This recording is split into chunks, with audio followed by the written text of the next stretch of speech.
মার্কিন president Donald Trump প্রথমবারের মতো গোল্ড কার্ড ভিসা উন্মোচন করেছেন। $5 মিলিয়ন মার্কিন ডলারের বিনিময়ে এ ভিসায় বিদেশি নাগরিকরা যুক্তরাষ্ট্রে স্থায়ীভাবে বসবাসের সুযোগ পাবেন।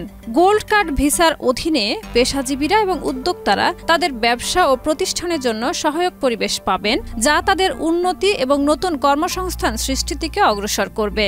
যুক্তরাষ্ট্র সরকারের মতে এই পদক্ষেপ দেশটির অর্থনৈতিক উন্নয়ন এবং বৈশ্বিক প্রতিযোগিতায় এগিয়ে যাওয়ার ক্ষেত্রে গুরুত্বপূর্ণ ভূমিকা রাখবে।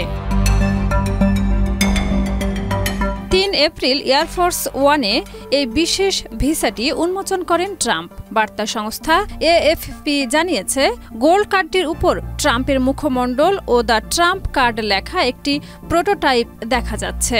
ট্রাম্প সাংবাদিকদের সামনে এই কার্ডটি প্রদর্শন করে জানিয়েছেন, বিশেষ এই ভিসাটি সম্ভবত আগামী 2 সপ্তাহের মধ্যে চালু হবে। তিনি আরও বলেন, আমি প্রথম ক্রেতা। এটি সত্যি উত্তেজনাপূর্ণ, তাই না? ট্রাম্প আরও জানিয়েছেন, নতুন এই ভিসাটি ঐতিহ্যবাহী গ্রিন কার্ডের একটি উচ্চ মূল্যের সংস্করণ। এই ভিসা চালু হলে তা দেশে নতুন কর্মসংস্থান সৃষ্টির পাশাপাশি মার্কিন জাতীয় ঘাটতি কমাতে সাহায্য করবে। এছাড়া গত ফেব্রুয়ারিতে ট্রাম্প আশা করেছিলেন তার প্রশাসন প্রায় 10 লাখ গোল্ড কার্ড বিক্রি করবে। তিনি এমনও জানিয়েছিলেন যে রাশিয়ার ধনকুবেররাও এই বিশেষ ভিসা পেতে পারেন।